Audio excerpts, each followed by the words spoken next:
And we are live. Right.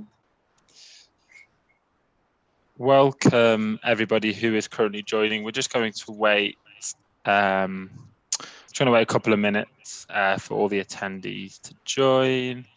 For everybody who is already here, you should be able to see our first poll of the evening. As you can see, what does Black History Month mean to you? So there's four options: provide insight and raise awareness, celebrate Black history, arts and culture, recognize the past, evaluate the present and plan the future, achieving a culturally and diverse community.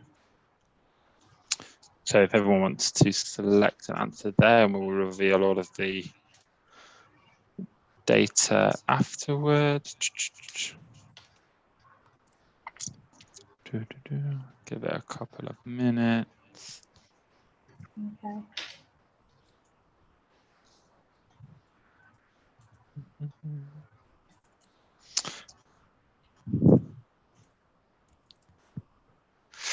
Right, let's go. Good morning, good afternoon, good evening, everybody, depending on where you are in the world. Welcome to our first Women in DevOps live Q&A session in collaboration with our community partners, Coding Black Females.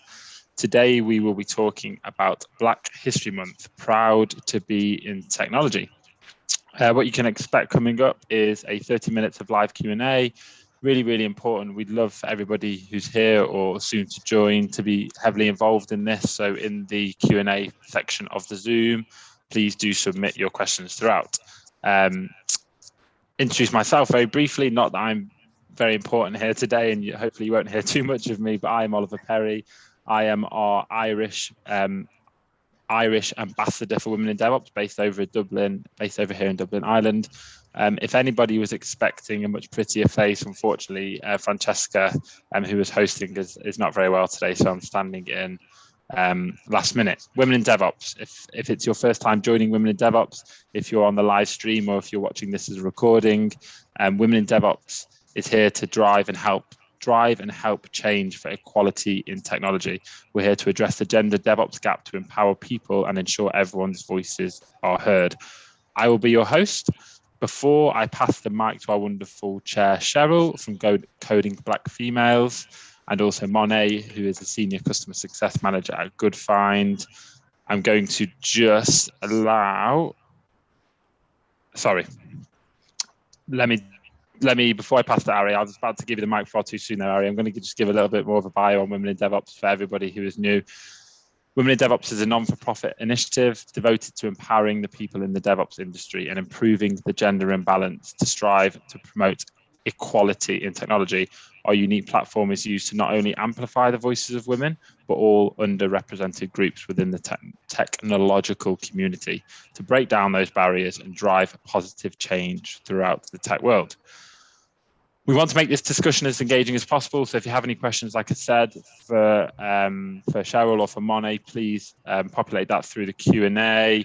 I will manage that. We'll wrap all them up at the end and make sure they get answered. If they don't get answered tonight, we'll make sure they get answered in our post content. Lastly, before we kick things off, please note this is being recorded and is being live streamed on YouTube, LinkedIn Live, and Twitter.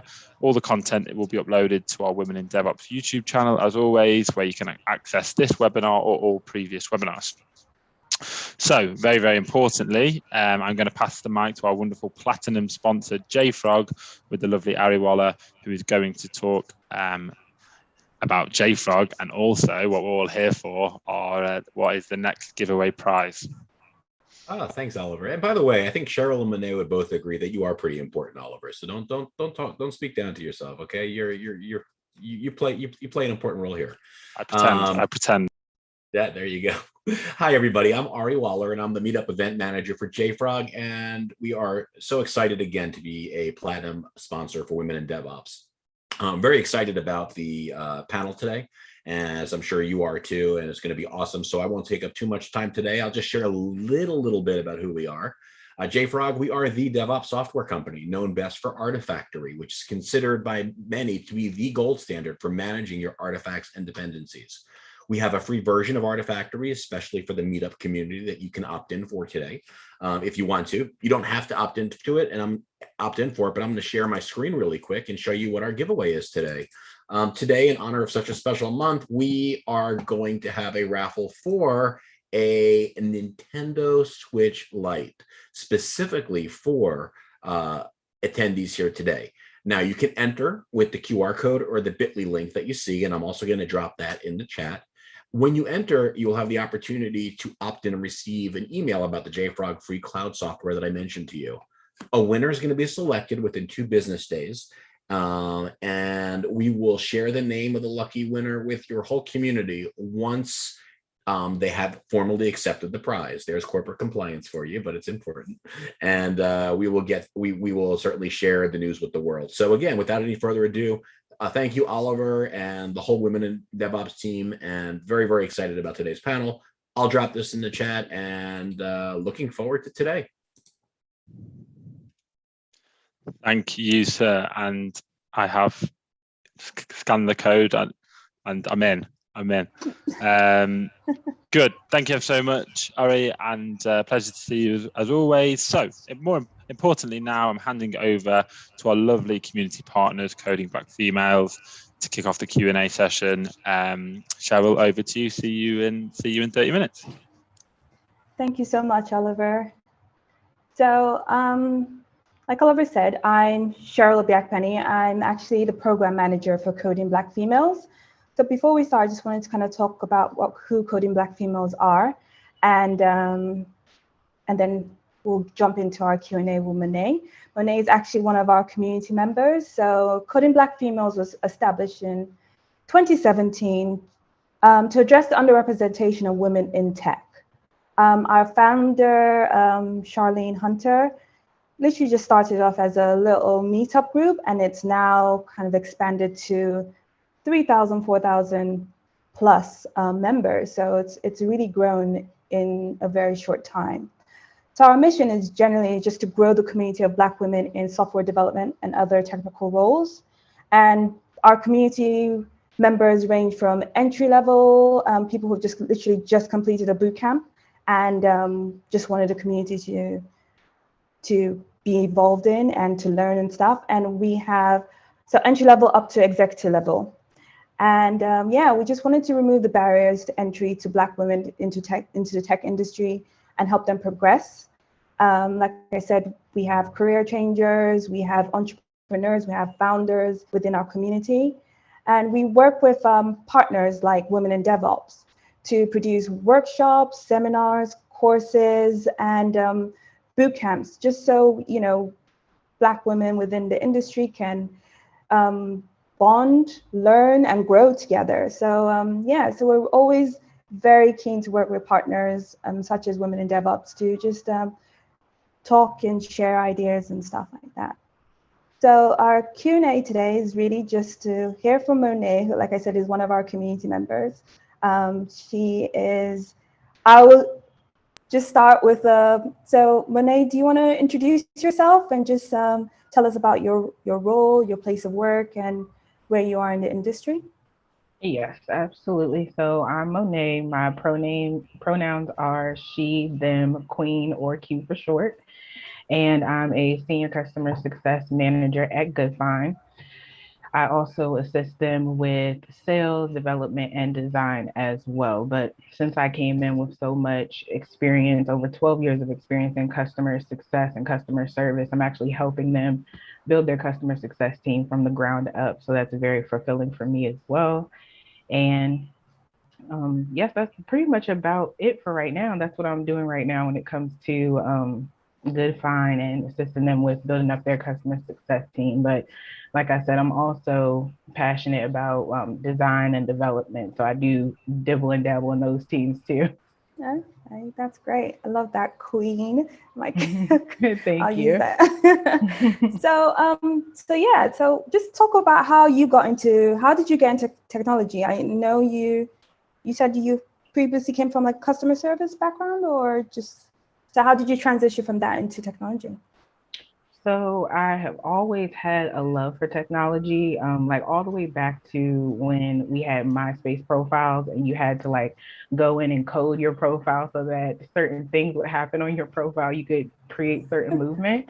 So I was Mhm. doing it all the way back then, but what and really got me into technology the past few years was I ended up losing my job during the pandemic, Okay. and I just confided in my husband, just letting him know, like, I just feel so, I'm just tired, like I'm tired of working these dead end jobs. I want to do something different. I want to make an impact and feel worthy at my job, feel like I'm actually impacting in some way.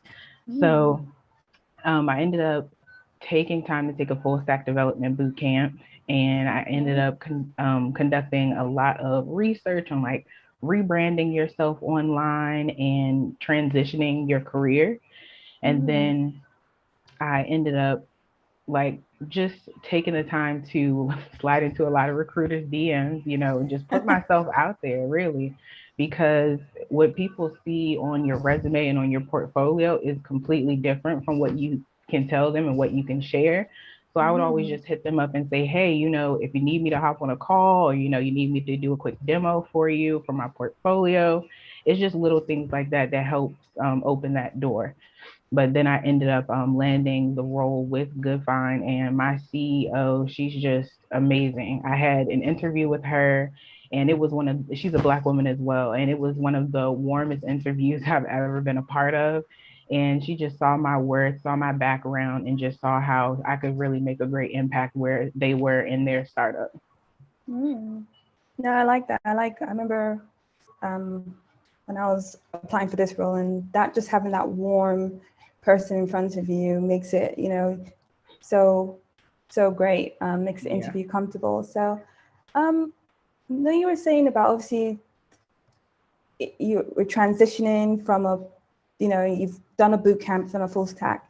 So how important would you say like your transferable skills from like your customer service background into technology, or just any kind of transferable skills from what what skills you developed outside of work or inside? Yes, that is a great question. So, soft skills are very, very important, especially when it comes to transitioning to technology, because some people who are in technology don't have that background of customer success, or they've done technology all their lives. So if Mm. you have that ability to, like alter your communication styles, that is something that is going to make you a unicorn and set you apart from that other candidate that probably has a similar profile to you.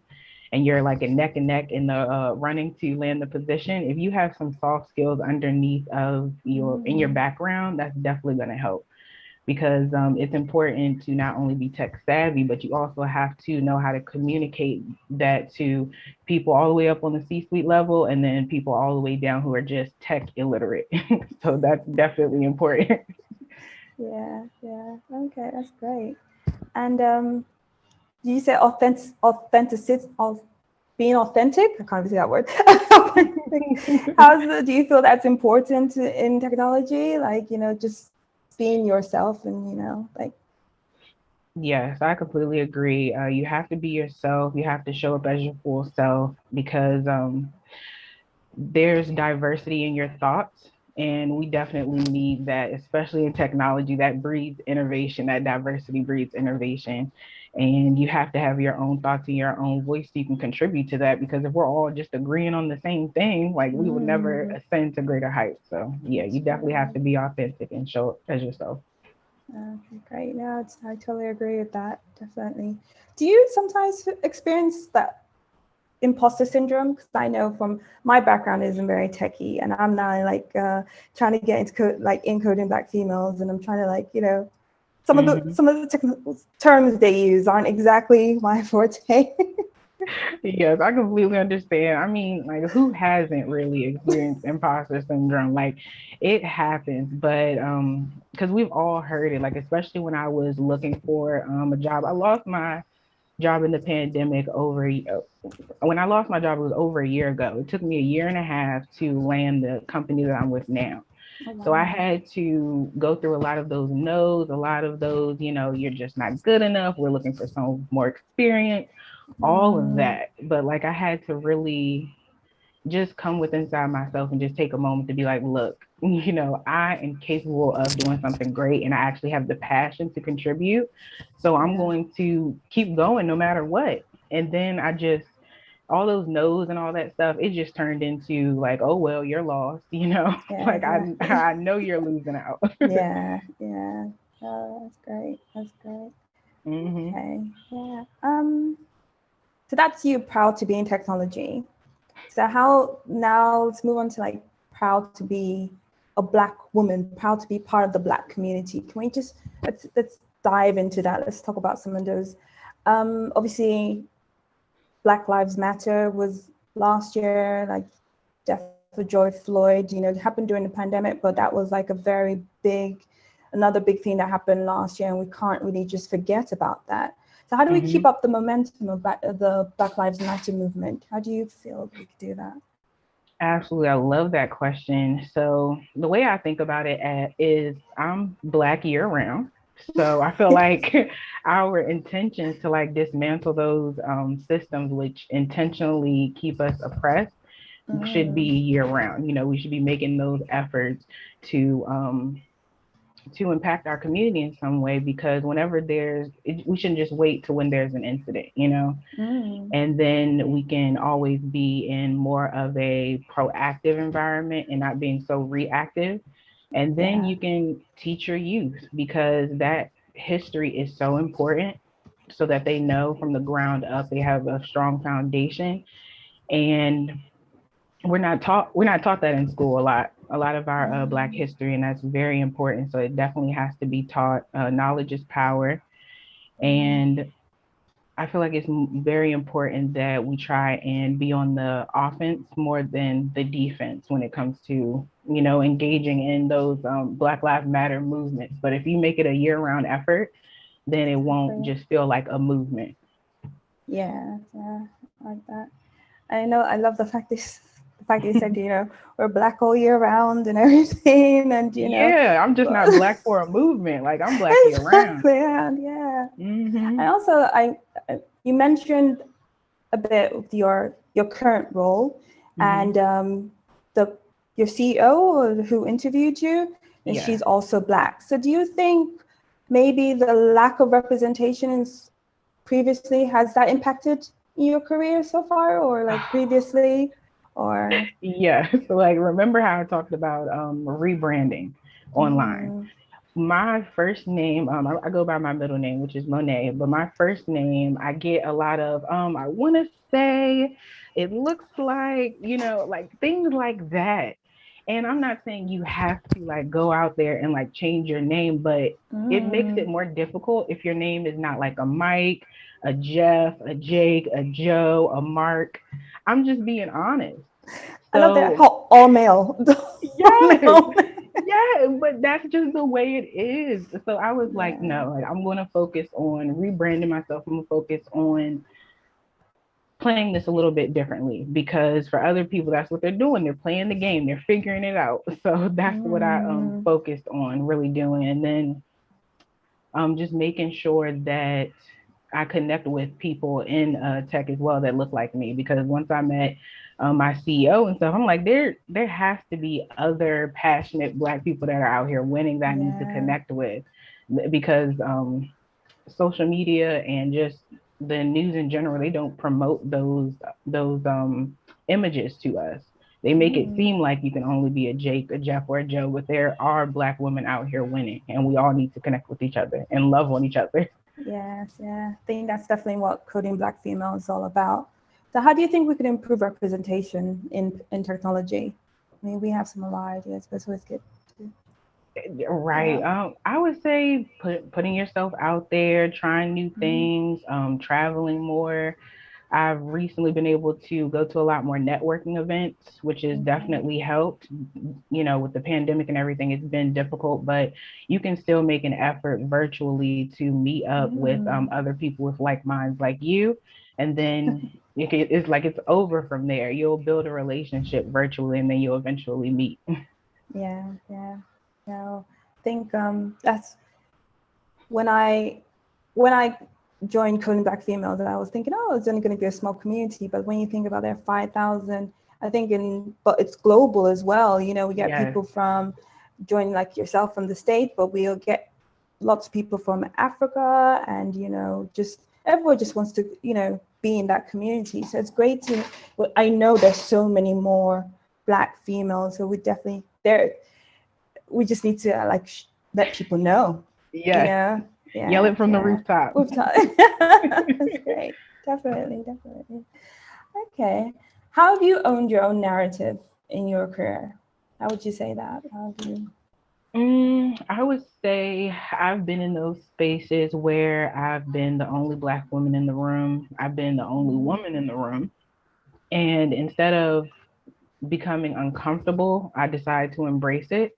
And it's just little things like turning your camera on and like showing up in company meetings, because everyone has their cameras off and they're muted. But sometimes I just turn my camera on, and even if I'm continuing to work, at least I'm one of those that's setting apart from everyone else, you know, and putting that effort forward. Okay. I don't like putting my camera on. Yeah, no one does. But the funny thing is that in my background, I used to work a position where it was mandatory for you to have your camera on. Okay. So now that I have a choice, I'm like, I'm going to do it when I want to and then take it off, you know, when I don't want to. But just going from that experience, it makes me a lot more comfortable to turn my camera on. Because I'm like, no one's micromanaging me to turn my camera on now. So yeah, let's turn the cameras on. Oh, that's great. That's great. Sorry. Next. Okay. So have you had any role models, would you say, they're in technology or just? Yes, absolutely. I was gonna say all of the Black women that I see on social media, like Twitter alone, there's so many great Black women out there that I've connected with. I've pretty much wiped my Twitter feed of anything that's not like technology based and, you know, diversity and tech based, and it's all Black women just living their best life and making a great impact in tech. So lots of role models and everything. Yeah. So we always say, like, you know, we need more role models in technology, but what else can an organization do to change or improve representation, do you think?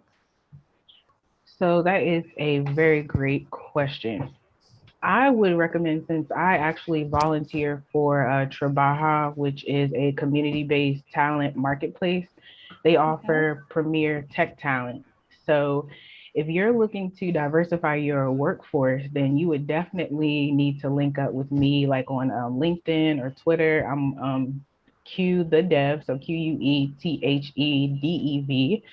And any of the organizations who are looking to diversify any of their roles and functions, we can definitely help you with that, because we provide you with diverse talent marketplace, really, because so often I just hear, you know, where we don't have the diverse talent pool to choose from. But it's going to be a lot easier when you have communities and companies like Trabaja that actually offering diverse tech talent and just filling that gap that they claim that they're having trouble filling. Yeah, so working with organizations that probably just are very specific. So like yours, Trabaja. I think we'll add that into the link. So if anybody is listening and wants to, I'll send you find you later. Yes, I'll send it as well in the chat. Okay. So just going back, obviously, this Black History Month. It's Black History Month in the UK. I think America's Black History Month. When is that? Is that earlier on in the year? It's in February. February, yeah. Okay. So, but again, like, it's more than a month-long celebration. It's like like you said, our daily reality. We're Black every day of the year. Yeah. So what do you think other individuals can do beyond Black History Month, like other communities, or just to like educate themselves on it, on our experiences 24/7, really? Right, absolutely. I was going to say I'm gonna go back to what I said earlier. Like it starts at your youth. Like if you were already given that foundation of that your Black narrative and how important it is for you to show up and be Black and represent and be proud in it, then that would definitely help you make it a year-round thing. And just with me, I make sure that my visuals are people that I can look up to, people that are some people that I like role models and stuff like that. A lot of Black figures and a lot of Black figures that you can look up to, and just making sure that you're investing in like books and different materials that will actually help you gain knowledge when it comes to our history, because having that foundation of the history really is what is going to create that curiosity that you want to have every single day, because it's something that I'm constantly looking for. I'm constantly looking for, Black podcasts. I'm constantly looking for Black people I can follow on Twitter. I'm just making sure that I'm cultivating a space that makes me want to invest in being Black and seeing what else is out there that I can invest in. Great. Great. You mentioned it about the youth. And so what advice would you give to your younger self? Like, what do you wish someone had told you when you were younger? Just like, how long do I have to talk to myself? Is it just like a 30-second clip, or like, I would definitely tell myself to invest in yourself now, fuel all of your passions, don't listen to any of the naysayers, and don't settle. You don't have to settle. Abundance is your birthright.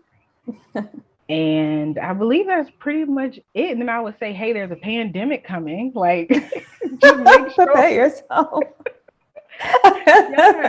Get all your toilet paper. Stock up now, save up now, invest in the stock now, some stuff like that. Right? Yeah, definitely. Oh, that's so good. No, that's great. So just a quick question for me, because I'm not techie, and I know some people aren't techie. I came from a community development background. And so how would you advise someone like me to transfer into tech, like, properly? I would take a good look at your resume and then hone in on those transferable skills, because when I was talking about trying to figure out how to transition and then rebranding myself online, I took the time to do a lot of research into resumes and how I can set myself apart from the other candidates. And it was really looking at those soft skills and then comparing it to what is needed in the industry. So if you have a soft skill that relates to whatever you're trying to transition into, then you can highlight that on your resume and then make that impact. Just put yourself out there, connect with recruiters, because a lot of the people who are in positions that I look at, like, I'm always asking, like, how did you, get this position? And majority of the time it's because they knew someone. It wasn't like, they applied and got through and fought, and it was because they knew someone. Oh, okay. It's always who you know, isn't it? Yes, and that comes with putting yourself out there, just connecting with people. Okay, great. That is great. Thank you for that. That's all the questions I have. So I think we're going to go to the audience to see if they have any questions for you, Monet. I'll hand it back to Oliver. Yeah, they do indeed. Now let me get this right. I think a lot of our questions have come from our live streams, which is brilliant. So I'm going to do these in chronological order they were asked, Monet, to make it simple for me, if that's okay. So the first question we had from the audience was, how can non-Black people practice genuine allyship to support the Black community? That is a great question. I would say it's really about your intention. And I've had people who have asked that question before, but they have a grandfather that is someone that is not an ally. Like, it starts at home. So if your grandfather is not an ally, like, try and figure out why not, and then try and project that on to everyone else, like, and making sure that you're pretty much making sure that you are in a space at home as well that you can project out to the world, because sometimes it's at home and you got to focus on home first. I definitely would do that first. Yeah. Brilliant, thank you. Next question is focus on leadership. Really, what is your responsibility, or what is the responsibility of a Black leader? That's a loaded question. That's a loaded question. Yeah, I would say to be a role model and someone that someone can look up to, especially the fellow Black women or Black men or whatever in your life. Because when I look at my CEO, I look at her as a leader. I look at someone who's no nonsense. I look at someone who is going to get the job done. I look at someone who's going to fight past her being tired, who's going to show up. It's things like that, and being a great role model. Brilliant. Next question: what more could be done? This is the golden question, I guess. What more could be done to make the tech industry specifically more inclusive? And is there anything missing at the moment? Yes, I would say they need to focus on diversifying their employees, their talent pool that they're pulling from, because it's so often being told, we don't have any candidates to choose from that are diverse. But that's why you reach out to companies like I mentioned earlier, like Trabaja, who actually host an entire hiring event for you, offer you all of this diverse tech talent on a pedestal, and then that's pretty much it. So there's really no excuse for any company to say, like, we can't do it. I don't know where we're going to get the talent from. Just invest in it. Look out for companies who have that as a mission. Yeah, definitely have to. Yeah, it's definitely a proactive. It has to be a proactive step, right? Like you say, they're there. You're proof of they're there. Those communities are there, but you definitely have to be proactive in finding them. Last question I think I have here is: what advice would you give to a young Black woman who wants to enter the tech industry, but may be put off by the lack of representation? Listen, it won't be the only time that you will be not represented. Like, you have to push past that. You can't let that be the only thing that is holding you back, because you're going to be in rooms where you just may be the only woman there. You may be the only Black woman there. And we need you to push past that. There's someone waiting on you to develop whatever it is that you'll do great in tech and flourish after that. Like, we need you, get past it, let's do this. It's as simple as that. Amazing. I think let's leave it there. Let's make that the final statement, Monet. Thank you ever so much. Right, like mic drop. Yeah. Well, that'll be the thumbnail snippet for the for all the marketing after. Thank you so much. So I'm just, before I round up, I think we're going to do one last exit poll. I think I need the lovely Lucy to click a button. Here we go. So please answer where necessary. The last poll of the evening will be: how can we improve the representation of underrepresented groups,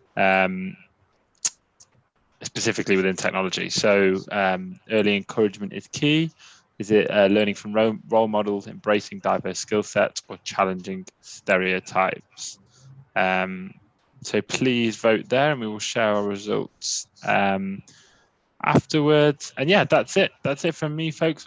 Thank you so much, Cheryl and Monet specifically, and everybody in the audience here on Zoom or wherever you're watching on a live stream. Thank you for your morning, evening, or lunchtime. It's been very interesting. I know my camera is off just to give you the spotlight, ladies, but I was very much intently listening, and thank you for your insight. And I hope, if it's Coding Black Females or if it's Women in DevOps, we get to see everybody on the next webinar. So thank you, and have a lovely evening. Thank you. Thank you so much. No worries. Take care. Bye. Bye. Bye. Bye.